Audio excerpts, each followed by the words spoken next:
Ischemic mitral regurgitation is one of the most challenging complications of coronary artery disease, shifting the clinical focus from a primary valve issue to a ventricular disease.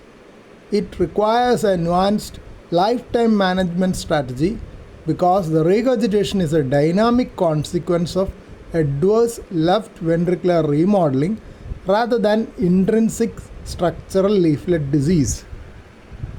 Ischemic mitral regurgitation is classically defined as a Carpentier type 3B dysfunction, restricted leaflet motion primarily during systole. Acute or chronic ischemia, most commonly an inferior or posterior myocardial infarction, leads to regional akinesis and adverse left ventricular remodeling. This remodeling displaces the papillary muscles apically and laterally.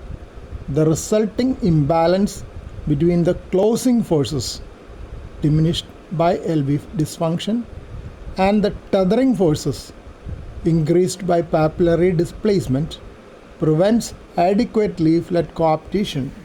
While annular dilatation occurs, the primary mechanical defect in ischemic mitral regurgitation is this severe caudal tethering, often leading to the characteristic tenting of the leaflets. Accurate echocardiographic assessment requires a multi-parametric approach as ischemic mitral regurgitation is highly dynamic and sensitive to loading conditions. A tenting height more than 10 mm and a tenting area more than 2.5 square centimeter are strong indicators of severe tethering and predict a higher risk of repair failure if surgical annuloplasty is attempted. Coaptation depth. Abnormal coaptation depth reflects the severity of papillary muscle displacement. Historically, the threshold for severe secondary mitral regurgitation, effective regurgitant orifice area 20 square millimeter or more, regurgitant volume 30 milliliter or more, was lower than for primary MR due to the poor prognosis associated with even moderate degrees of volume overload in an ischemic ventricle.